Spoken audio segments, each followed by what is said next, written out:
Lorsque la période de Qingming arrive, la température augmente et la végétation devient luxuriante.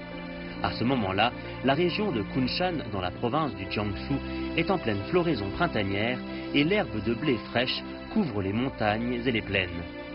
Afin de pouvoir produire une sorte de dessert traditionnel typique de cette période, le Qingtuan, des agriculteurs locaux sont venus sur place tôt le matin pour faucher l'herbe. En ce jour de Qingming, il y a des coutumes populaires telles que les sorties au printemps, le reboisement et l'entretien des tombes. Le Qingtuan est toujours utilisé par les habitants qui vivent au sud du fleuve Yangtze pour offrir des sacrifices à leurs ancêtres.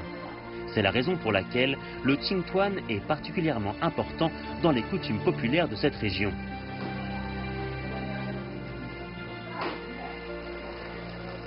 Après avoir lavé les feuilles vertes fraîchement cueillies, elles sont pressées afin d'obtenir de l'eau verte, puis mixées avec de la farine de riz glutineux pour en faire une pâte verte.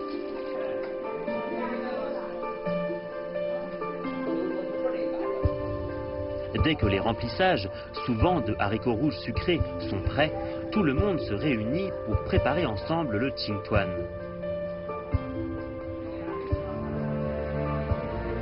Les boulettes vertes bien enveloppées sont cuites à la vapeur pendant 20 minutes et dégagent une odeur d'herbe fraîche. Quand on sort le Qingtuan du four, il est de couleur vert foncé. Le Qingtuan, c'est à la fois le goût de la nouvelle saison et une manière pour les gens de souhaiter de bons vœux pour la nouvelle année. En dégustant cette spécialité culinaire traditionnelle qu'est le Qingtuan, les gens peuvent vraiment sentir le goût de la fête de Qingming.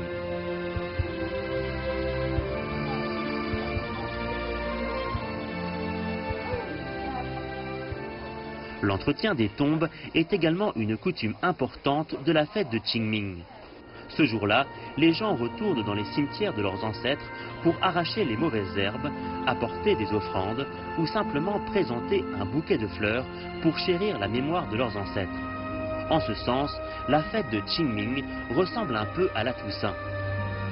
Pour les Chinois, la journée de Qingming sert à la fois à commémorer les ancêtres et à marquer le début du labour de printemps. Et durant cette période, toutes les choses sont éveillées et les gens commencent une nouvelle année de travail.